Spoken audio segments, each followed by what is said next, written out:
ياسمين ياسمين ياسمين اسمعيني بس. يا احمد ما ينفعش اللي انت بتعمله دوت، الناس تقول عليا ايه وانت بتوقفني كده في الشارع. يا ياسمين انا جاي لك في موضوع خير، والله العظيم ما في نيتي حاجه وحشه، اديني فرصه بس واسمعيني. عايز ايه يعني يا احمد؟ انا عارف انه غلط بس ما لقيتش طريقه غير دي. بص يا ياسمين بصراحه كده انا عايز اجي اتقدم لك.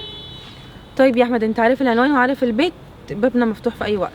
طب ماشي انا ما عنديش مشكله من كل ده، بس انا عايز اعرف بس انت ردك ايه، عشان بصراحه خايف اجي واحرج نفسي يا ياسمين. والله يا احمد الكلام دوت انا ماليش علاقه بيه، يكلم اهلي وهم اللي هيوافقوا او يرفضوا. يا ست ماشي، انت كبني ادمه لما يجي يسالوكي انت موافقه ولا لا هتقولي لهم ايه؟ ما طبيعي برضو انت ليك راي وليك رد.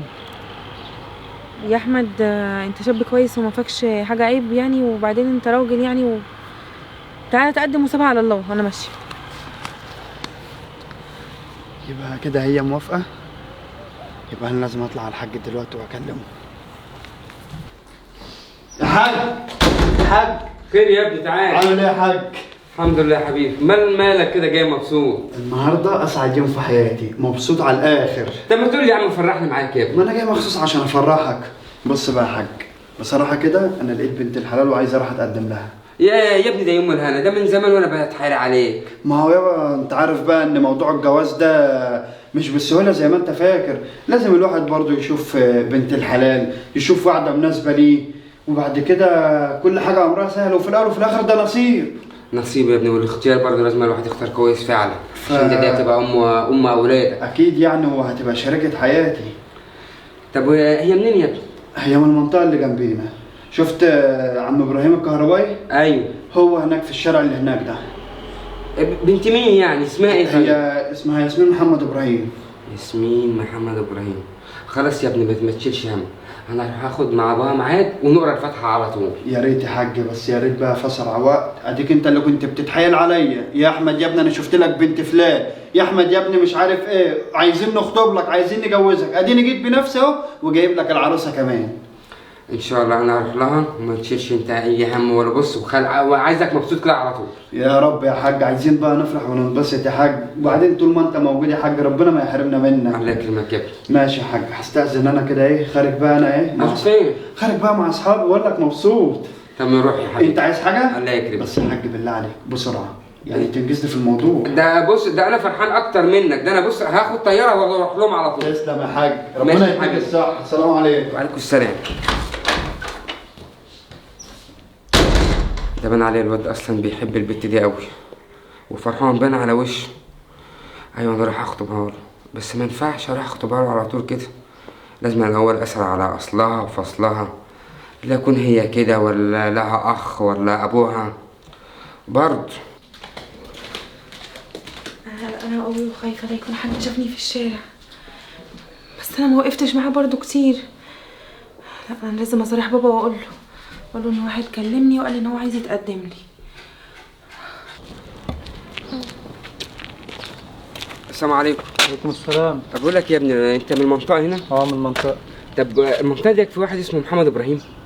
عم محمد ابراهيم؟ ايوه. ابو ياسمين. ايوه ابو ياسمين. طب الناس دي كويسين يا ابني؟ هو بيته هنا في اخر الشارع لو عايزه. طب له بنت، طب له بنته اسمها ياسمين. يعني كويسه ياسمين دي؟ هي مقضيها يا حاج الصراحة. يعني ايه يا ابني مقضياه؟ يعني كلام في التليفون مع شباب، وانت عارف بقى يا حاج ربنا يتولانا. لا حول ولا قوه الا بالله.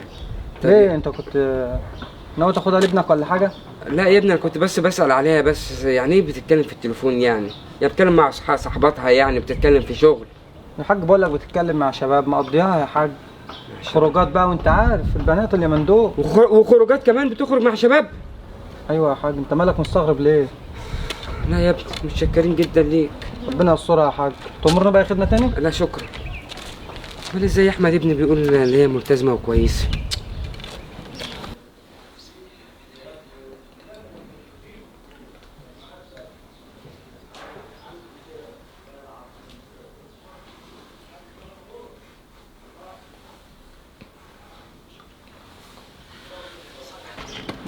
السلام عليكم. وعليكم السلام. لا مؤاخذة يا أستاذ، هو هنا في واحد اسمه محمد إبراهيم؟ محمد إبراهيم أبو ياسمين؟ أيوه أبو ياسمين أيوه. ماشي. وفين البيت؟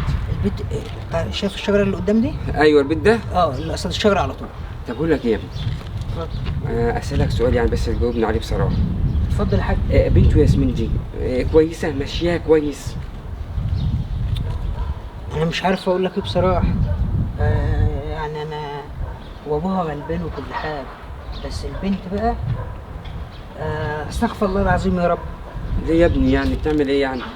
تيجي بالليل متاخر، محدش عارف لها حاجه، جايه منين رايحه فين، وابوها بقى مش مسيطر عليها. استغفر الله العظيم يا رب. ليه، في حاجه ولا ايه؟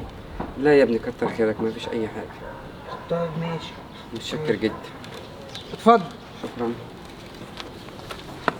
غريبه يعني، ده عايز ايه؟ مالي. يا رب يا رب يكون الحاج راح بقى كده ويقابلهم وياخد ميعاد ان احنا نروح نقرا الفاتحه. ده انا حتى برن عليه ما بيردش. يا حاج الحمد لله على السلامه. اكيد بقى رحت تقول لي هنروح نقرا الفاتحه امتى؟ بص يا احمد يا ابني، إيه يا حاج؟ البنت دي ما تنفعكش. ايه هو اللي بتقوله ده؟ ليه بتقول كده؟ البنت ديت مش هتبقى زوجة صالحة. أنا رحت يا ابني وسألت عليها، كل اللي أسأله يقول لي ده هي ماشية مش كويس، ويقول لي بتخرج وما تجيش إلا بالليل متأخر، ومحدش عارف هي بتروح فين ولا جاية منين أصلا. يا ابني ما ينفعش. يعني هي طلعت فيها كل ده وانا اللي كنت فاكرها ملاك واحده كويسه؟ أنا يا ابني أنا اللي حلمت أكتر منك، أنا ما صدقت إن أنت لقيت بنت الحلال ووافقت إن أنت تتجوز. يوم ما تعى يا ابني تعى في واحدة زي دي. يعني انا كنت اعرف يابا، ما هي قدامي باينه كويسه وملاك وما فيهاش اي حاجه. معلش يا بس ابني فعلا ان انا كنت غلطان يا حاج في اختياري. مش عايزك تصدم ولا تزعل. لا يعني هتلاقي غيرها إن شاء الله كتير. خير يا حاج ان شاء الله، لسه النصيب ما جاش.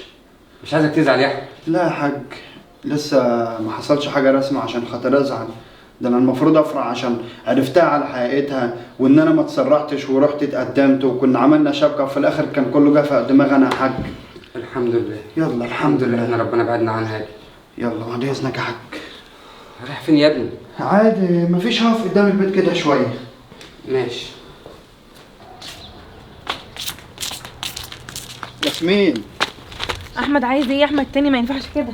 انا جايلك بقى، الدور اللي فات كنت جايلك في خير، المره دي مش خير خالص بصراحه كده. واضح اني كنت غلطان يوم ما فكرت هتقدم لواحده زيك، ولا فكرت فيك اصلا. انت طلعت انسانه زباله ما تستاهليش. ايه ده الكلام اللي انت بتقوله ده يا احمد؟ انت لسه هتعيش دور بقى الشريفه المحترمه، اللي وشك في الارض. خلاص يا ماما احنا سالنا عليك وعرفنا كل حاجه، والناس بصراحه عرفتنا حقيقتك. حقيقتي؟ مالها حقيقتي ان شاء الله؟ ان انت بترجعي نص الليل، وان انت مقضيها كلام في التليفون مع الشباب وخرباها. انا الحمد لله اني ما حسبي الله ونعم الوكيل. اتدبستش. حسب الله ونعم الوكيل لسه برضه. يلا انا تدبس فيا يا الحمد لله احمد؟ اني ما اتدبستش فيكي. ايه ده؟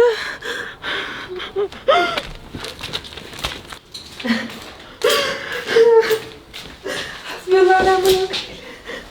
انا مش مصدقه نفسي، هما بيقولوا عليا كده ليه؟ انا عمري ما عملت حاجه غلط.